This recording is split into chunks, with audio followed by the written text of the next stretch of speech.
Inclusion, traçabilité, transparence et respect scrupuleux des procédures légales sont garantis à toutes les étapes en ce qui concerne le scrutin présidentiel du 12 octobre dernier. Des propos du docteur Eno Abrahams-Egbert, président du Conseil électoral, au cours d'un échange avec la presse ce vendredi 17 octobre, question de faire le point sur le déroulement du scrutin présidentiel du 12 octobre 2025. Notre mission est définie de manière claire par la loi électorale, à savoir veiller au respect de la loi électorale par tous les intervenants d'une part et de garantir les élections libres, transparentes, équitables et crédibles d'autre part. À cet effet, il est important de rappeler ici qu'en vertu des dispositions de l'article 5 du Code électoral, les membres de l'élection Cameroun jouissent d'une indépendance dans l'exercice de leurs fonctions. Ils ne reçoivent à cet égard aucune instruction d'aucune autorité politique ou administrative. Cette indépendance constitue la pierre angulaire de la crédibilité du processus électoral dans notre pays.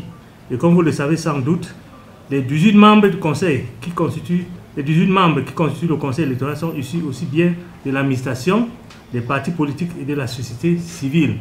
Cette déclaration du docteur Eno Abrahams-Egbert rassure l'opinion nationale et internationale sur la transparence du processus électoral, contrairement aux bavures qui se disent dans les réseaux sociaux en ce qui concerne les agents d'Elections Cameroun le jour du scrutin. S'agissant des procès-verbaux, le président du Conseil électoral déclare que tout a été établi dans les délais légaux de 48 heures, tels que prévus par la législation.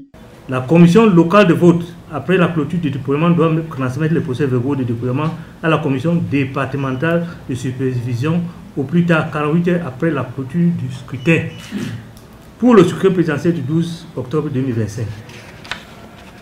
Les 31 653 commissions locales de vote ont effectivement assuré la régularité du scrutin et ont transmis leurs procès-verbaux aux différentes commissions départementales de supervision le mardi 14 octobre 2025, soit dans les délais de 48 heures impartis par la loi. La commission départementale de supervision, présidée par le président du tribunal de grande instance du ressort, compte 3 représentants de l'administration, 3 représentants de l'élection Cameroun et un représentant de chaque candidat. Elle centralise et vérifie les opérations de décompte de suffrage effectuées par les commissions locales de vote, ainsi que tout document y relatif. Elle dispose de 72 heures maximum pour transmettre les procès-verbaux de ces travaux à la Commission nationale de recensement général des votes.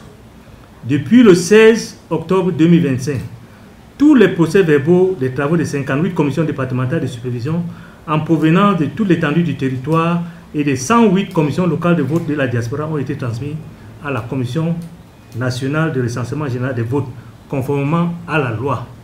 En attente de la proclamation officielle des résultats, la Commission nationale générale de vote, présidée par un membre du Conseil constitutionnel, dispose de 72 heures pour transmettre ses procès-verbaux au Conseil constitutionnel qui proclamera les résultats officiels dans un délai maximum de 15 jours après la clôture du scrutin.